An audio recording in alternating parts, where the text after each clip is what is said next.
Since therefore Christ suffered in the flesh, arm yourselves with the same way of thinking.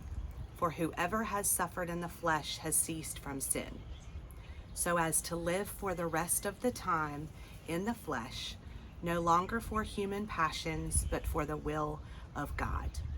For the time that is past suffices for doing what the Gentiles want to do, living in sensuality, passions, drunkenness, orgies, drinking parties, and lawless idolatry. With respect to this, they are surprised when you do not join them in the same flood of debauchery, and they malign you. But they will give account to him who is ready to judge the living and the dead. For this is why the gospel was preached even to those who are dead, that though judged in the flesh, the way people are, they might live in the spirit the way God does. The end of all things is at hand. Therefore, be self-controlled and sober-minded for the sake of your prayers.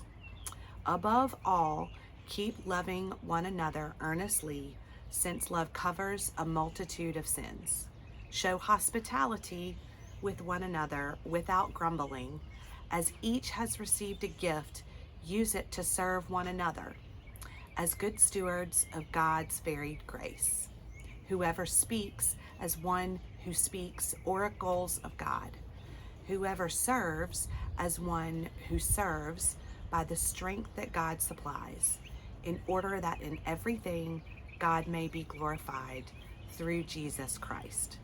To him belong glory and dominion forever and ever. Amen. Beloved, do not be surprised at the fiery trial when it comes upon you to test you, as though something strange were happening to you.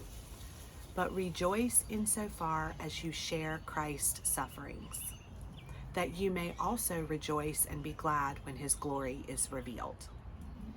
If you are insulted for the name of Christ, you are blessed, because the Spirit of glory and of God rest upon you.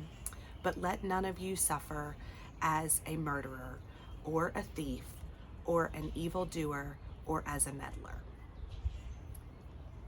Yet if anyone suffers as a Christian, let him not be ashamed, but let him glorify God in that name.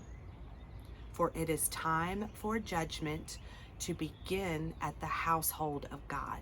And if it begins with us, what will be the outcome for those who do not obey the gospel of God?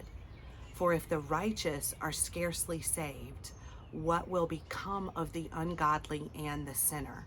Therefore, let those who suffer according to God's will entrust their souls to a faithful Creator while doing good.